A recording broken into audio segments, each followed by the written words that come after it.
Y seguimos tratando este tema. Vamos a platicar con el doctor Julio Jiménez Martínez, vicepresidente del Colegio Nacional de Abogados, a quien ya tengo la oportunidad de tener señal para platicar con él en esta mañana. Doctor Jiménez Martínez, muchas gracias por acompañarnos. Gracias por estar con nosotros en Mega Noticias Informa. Buenos días.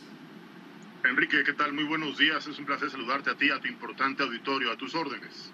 Muchísimas gracias, muy amable. El tema es que no se ha podido con la corrupción, decía el expresidente Enrique Peña Nieto, parece que es un problema cultural. La cuestión es que sigue la corrupción, pasa de administraciones, cambian las personas, se mantienen las instituciones, se mantienen los organismos y seguimos apareciendo en cifras de corrupción.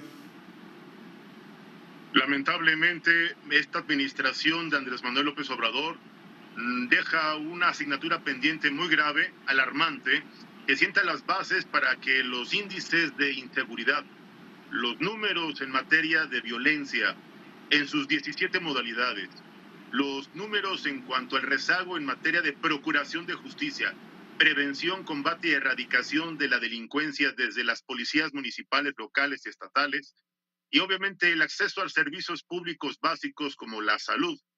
Son sectores donde la corrupción es una realidad y es una asignatura que el gobierno de Andrés Manuel López Obrador, lo digo categóricamente, no cumplió.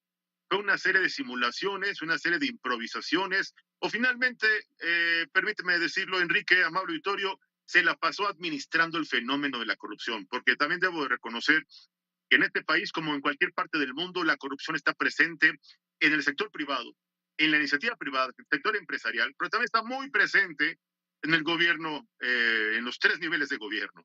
Entonces, la verdad es que no hay una política pública, no hay una autoridad que realmente se comprometa para el combate frontal, la prevención institucional y obviamente la erradicación legal de este fenómeno lacerante que está alimentando la impunidad, que está alimentando, reitero, los índices de violencia y de injusticia, porque hoy la gente se siente en un contexto de injusticia, vulnerables, indefensos ante tanta corrupción, ante tanta impunidad, Enrique.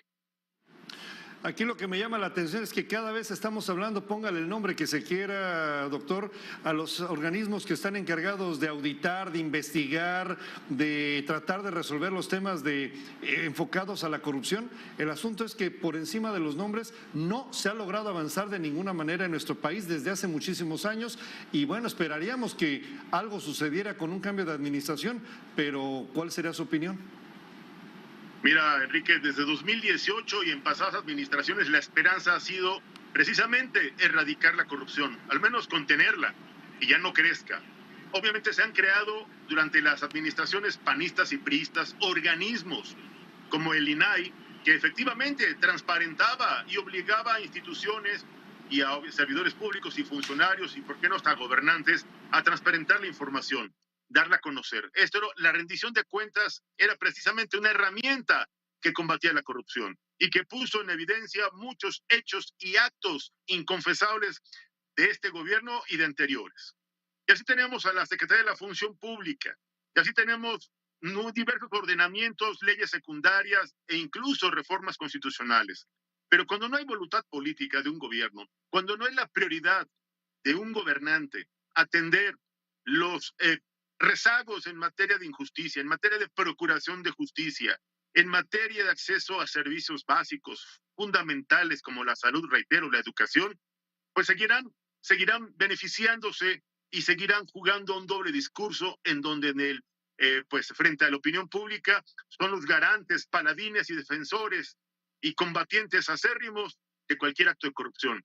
Pero en la parte íntima de su gestión, en la parte interna de su administración, la verdad es que únicamente se la pasan acordando con grupos de la delincuencia organizada, pactando territorios para que estos grupos tomen el control, como ya lo han hecho en gran parte del territorio nacional, para mantener bajo la amenaza, intimidación, o obviamente bajo este contexto de terror o desplazamiento a comunidades enteras a nivel nacional.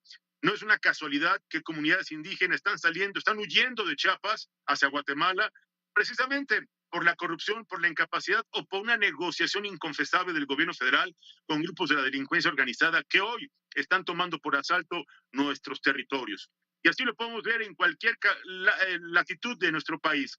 En Michoacán, la corrupción institucional, la impunidad gubernamental ha fomentado otra vez que grupos de la delincuencia organizada se la pasen extorsionando a los productores, se la pasen amenazando, desapareciendo, intimidando a los empresarios, a las personas que sí trabajamos, a las personas que sí contribuimos con el gasto público, a las personas que sí pagamos impuestos, a las personas que estamos dentro de la economía formal y que aportamos al Producto Interno Bruto y que aportamos a la economía nacional. A esos son a los que hay que estar despegando desde el grupo o desde la trinchera de la delincuencia organizada, que son los que tienen al día de hoy sometidos en Michoacán. Y así podemos ver Guerrero, y así podemos ver Tamaulipas, Sinaloa, donde tenemos gobernantes pues que dicen una cosa, la fiscalía dice otra, y el presidente afirma otra totalmente distinta. Y si le sumamos pues la declaración rendida ante autoridades norteamericanas, tenemos una versión totalmente distinta o adversa a lo que pretende el gobierno mexicano justificar, cuando realmente son hechos palpables y comprobables que no admiten explicación alguna o justificación posible por parte, reitero, de la corrupción del gobierno mexicano en México.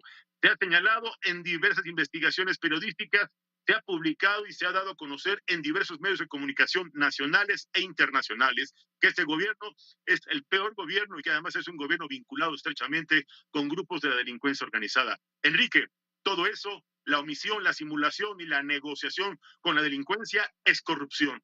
Por eso afirmo que terriblemente y con mucha preocupación y vergüenza, este gobierno de Andrés Manuel López Obrador está cerrando su peor administración en la historia moderna de México. Doctor Jiménez Martínez, una última pregunta para que podamos cerrar esta entrevista. Si podemos hablar de los grupos criminales que extorsionan, si hablamos de funcionarios públicos, corrupción, no hay mucha diferencia. Y lo peor del asunto, se hablaba que en 2022, datos del INCO, se tuvieron 9.500 millones de pesos dados en mordidas, en corrupción, y que esto implicaba más de 3,000 pesos por cada escenario de este tipo. Aquí el tema y la pregunta es, ¿a poco no nos duele a los mexicanos estar regalando 3,000 pesos para que se nos atienda por un trámite que debemos hacer? ¿Cuál será el planteamiento que nos dice el vicepresidente del Colegio Nacional de Abogados? El planteamiento, Enrique, amable Vittorio, es atender los principios jurídico-constitucionales, combatir y denunciar cualquier acto de extorsión, cualquier acto de intimidación, señalar evidentemente a estos malos funcionarios públicos, denunciar a los delincuentes. Pero también te voy a decir algo, Enrique, amable Vittorio, la ciudadanía, los mexicanos se sienten indefensos porque también perciben que hay corrupción, o al menos vinculación, o al menos simulación u omisión, en el peor de los casos, desde las propias fiscalías. Las propias policías saben quién opera, saben quién extorsiona, saben quién pide derecho de piso, saben quién se dedica a la trata de personas, saben perfectamente quién se dedica al tráfico de órganos y el tráfico de ilegales y no hacen absolutamente nada.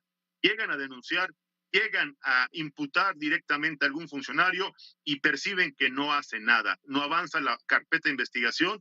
Y sí te debo decir algo triste, Enrique, he tenido clientes que han denunciado actos de corrupción por parte de diversas autoridades administrativas, incluso delegacionales, hoy alcaldías. Y la verdad es que la represalia institucional, la venganza gubernamental es implacable. Y hay que defenderlos, hay que acudir ante instancias judiciales federales, como el juicio de amparo, precisamente porque la última instancia, la última línea de defensa que tiene el ciudadano que pretende actuar con estricto apego al derecho es el Poder Judicial de la Federación. Y lo reitero, el Poder Judicial de la Federación es la última línea de defensa que le queda a este país en materia de legalidad y en materia de protección a los derechos humanos y sobre todo en materia de combate a cualquier acto de corrupción, Enrique. Pues yo le agradezco la oportunidad de platicar con usted en esta mañana por esta entrevista que nos ha concedido. Muchas gracias, doctor Julio Jiménez Martínez, vicepresidente del Colegio Nacional de Abogados. Gracias, le agradezco la atención. Enrique, es un placer, nos reiteramos a sus órdenes y estaremos muy atentos de lo que sucede en las próximas semanas, porque además es un tema polémico y preocupante para el Estado de Derecho. Por supuesto, así lo es. Muchas gracias, le deseo un buen día. Gracias, muy amable.